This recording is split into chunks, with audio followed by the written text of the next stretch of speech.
Hi, I'm Philemon Verdi, and today we'll be looking at disability, sex, and gender as it pertains to the movie Fight Club. But first, let me lay out the foundational materials for this vlog number three. So first, we're going to talk about week five in our discussion of disability.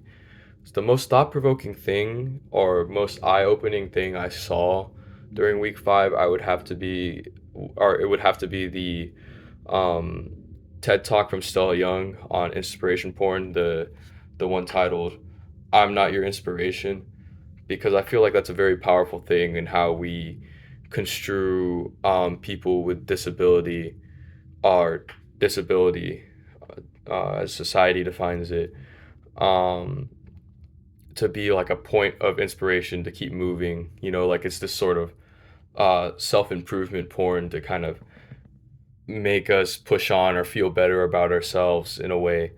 That was one of the main things we looked at this week.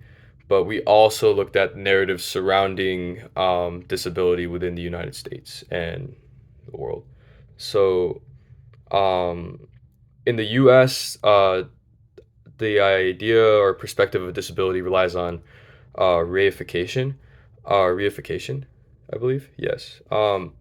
So it's that disability is real. It is a part of an individual. Like it is a very real thing. It is a part of the individual. It is not separate from the individual. Um, and then there's another lens called social constructionalism, in the sense that not that disabilities aren't real. It's just that their namesake as a disability is a social construction. So if you look at some, like, the example I'll give is when you see somebody in a wheelchair, you're like, oh, they're disabled. You know, society labels them as disabled. That's what we're conditioned to think. Whereas you can take the alternate perspective and be like, no, no, no. This person is a completely able person. They just do not have the ability to walk. It doesn't mean they're disabled. It just means that they're different. It's not. They might be. It's a weird. It's a hard thing to kind of construe, because it's just saying that the term disabled, like, is a derogatory sort of way to put it, and that not that the physical or mental sort of conditions do not exist, just that labeling them as disabilities is sort of some, like, is derogatory. Um, and then we discuss some alternate perspectives. Mainly, what these ones share is that they're all very much sort of adopted by the parents of people labeled with disabilities. So there's the punishment from God lens, which is quite rich. So it's essentially the parents will be have a kid that's born with like some sort of disability, and then they'll be like, "Oh no, this was a punishment from God for all the, like, to atone for our sins that we have to raise this disabled child," or or the idea that they were chosen. This is another narrative. Oh, we're special. We were chosen to raise this kid that has a disability. There's the idea, and this one's labeled a lot on kids with autism, just because of how their their ways of perceiving things are different ways of problem solving. Is that, oh, my kid, um, yeah, yeah, he has powers. Like, the disability, they change it from this sort of, like, um, they change it from the disability lens to, like, oh, my kid has powers. Like, oh, they tell the kid, you have powers. That sort of thing. And these are all views of the parental over the individual. And then we have the medical model and the social model. So the medical model is just a medicalized sort of explanation of disability, where it's just like, oh, disability is when the human body is not functioning, quote unquote, correctly, as according to the medical institutions that society follows. And then the social model sort of explains that society is not it's just not adapted, and this is the like it's the system creates obstacles essentially. So like it's basically the look at the societal need for treatment rather than the individual want for for a treatment for a disability. For example, like I believe in the 50s and 60s we were talking about how people were trying to find a cure for autism, and the people within the autistic community saw that as insulting, see that historical sort of that event in history, I should say, as very insulting because a lot of them don't want a cure for autism. You know, it's they don't perceive it necessarily as a disability. Like it might be a condition that they have, but it is not a disability. So the social model is that like society deems that these people are disabled and will find a way to treat them to because they're the quote unquote normal system is not adapted or and these people with disabilities create obstacles for the larger society. So that's the social model. Um, and yeah, so that is what we went over in terms of disability. We also looked at a very interesting paper breaking down Breaking Bad's depiction of disability within the show. And I thought that was interesting because it kind of uh, I never really thought of Breaking Bad as a show depicting disability. Like yes, there were characters that had disability, quote unquote disability in the show, but I was never it was one of the few shows where if it had a character, it doesn't really bring too much attention to it. Like for it you weighs in on Flynn from Breaking Bad or Walt Jr. Because he has cerebral palsy and so does the actor actually. Um and how it just portrayed the condition and it portrayed Walt's justification for what the evil things that he does. And that was a very interesting study. But disability is going to heavily tie into my pop culture analysis of Fight Club. But for this next half, I'm going to segue into sex and gender, as that is like another half of the video. And that one will tie less so into Fight Club, but there will still be some delineations that I could draw. Um, in the further weeks, we talk about sexuality and heteronormativity. You could definitely apply that to Fight Club, but because of week, I believe it's 7 and 8, topics of dystopia and science fiction, as well as sexuality and heteronormativity, I'll be analyzing something else. So let me segue into that other part. Sex and gender heavily relies on socialization, and this is due to education, media, politics, and culture. So, socialization can lead to control and create a sense of dominance or subordinance depending on which group of people you are socialized into. Um, and this can lead to humanizing conditions. So, the feeling of freedom, or, just sort of agency as a human being, depending on if you are socialized to feel empowered or in the other case, you'd be dehumanized if you're not empowered by your socialization. So it's a conditioning to violate, your inalienable human rights. And this is segues into gender and sex, which are the things that are very heavily socialized and interact with all three of the foundational theories of sociology. So gender is social identity. Sex is your biological assignment, whether that's male, female, or intersex. Then there's sexuality, which is your preference, preference in partner.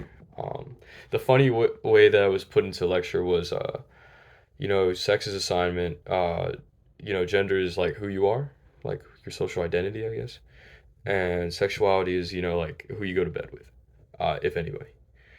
And from a functional perspective, sex and gender, there's masculinity and femininity. Masculinity for men, femininity for women.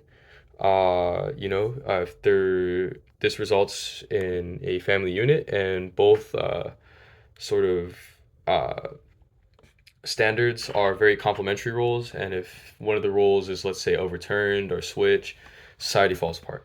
Because that's just how functionalism works. If there's enemy or lack of norms, it falls apart. Within a conflict theory lens, the genders are in a constant state of conflict. Balance of power. Whichever gender is in charge, they're fighting over control of the resources. Engels, the dude that was partnered up with Marx, he stated that if men are in control, the family unit will be in power, and this essentially implies that consciousness on the female side to take the resources would lead to revolt. And then from symbolic interactionism, it's just looking at, how does our exposure and development familially and educationally sort of reflect on our own senses of identity. And this will transition into our talk of Fight Club. So, how does the movie Fight Club, a commentary on masculinity and consumerism, comment on disability, sex, and gender as well?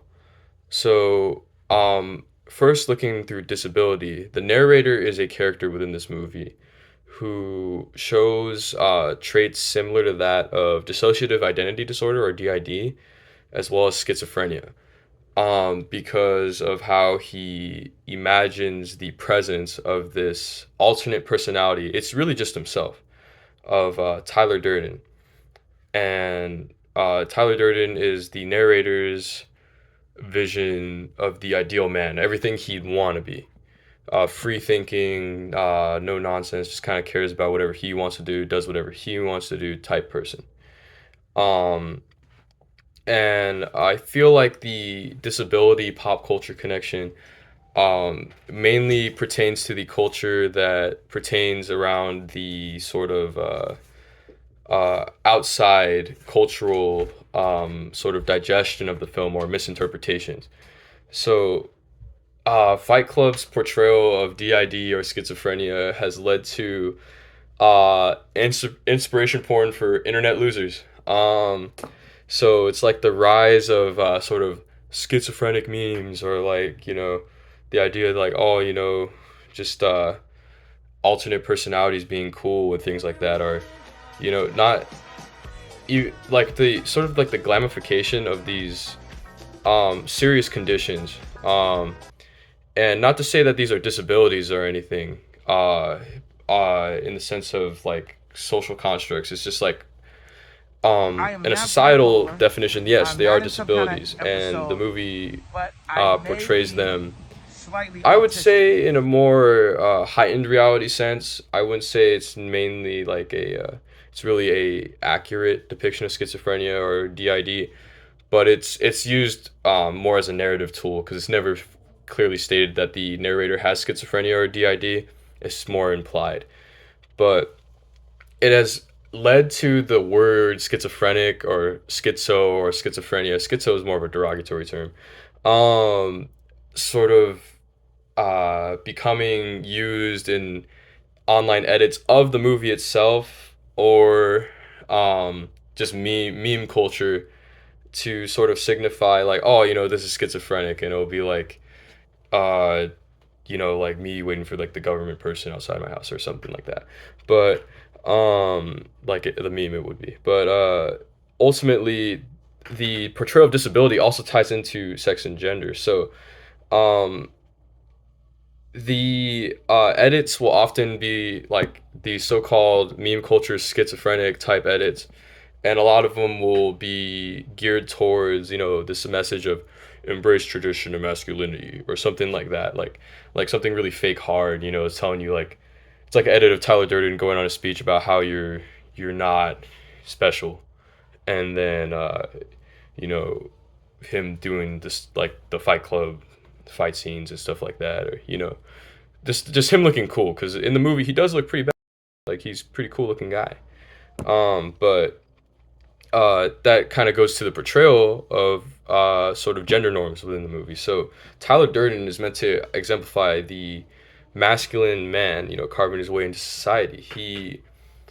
His goal, even though he does it through an extreme means, is to sort of humanize men within these consumerist society that kind of put constraints on our ambitions and whatnot. But ultimately, it leads to him dehumanizing his sort of followers in the process. He wants them to be free, but in the process, he makes them slaves.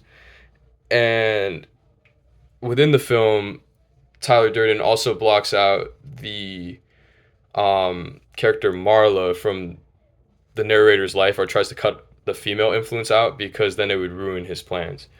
And it kind of shows how that kind of pertains to conflict theory, in how the struggle over resources will create either retaliation or revolt, or and how the maintainment of resources will kind of abide by the plan. So any feminine influence within the narrator, any feminine characteristics within the narrator, Tyler Durden wants to erase. Even though they're the same person, they are split. And ultimately, I think it's a really, despite its many misinterpretations, I think it is a pretty productive commentary on consumerism and masculinity. At least like within the sort of definitions it gives out and messages and lessons you should learn from sort of either consuming this movie or not. And although it's been misinterpreted many times, I don't feel like the original meaning's been lost. I feel like it's just been misconstrued by internet culture, to say the least. But ultimately, I feel like while it doesn't necessarily outright say that it's depicting DID or schizophrenia. It could be a problematic sort of depiction of it, just because of how internet culture has morphed it into this sort of unpretty type of culture on the online.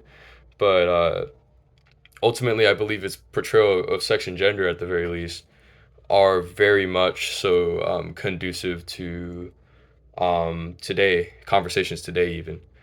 And with that, I'd like to leave you with it. I'll see you in vlog number 4.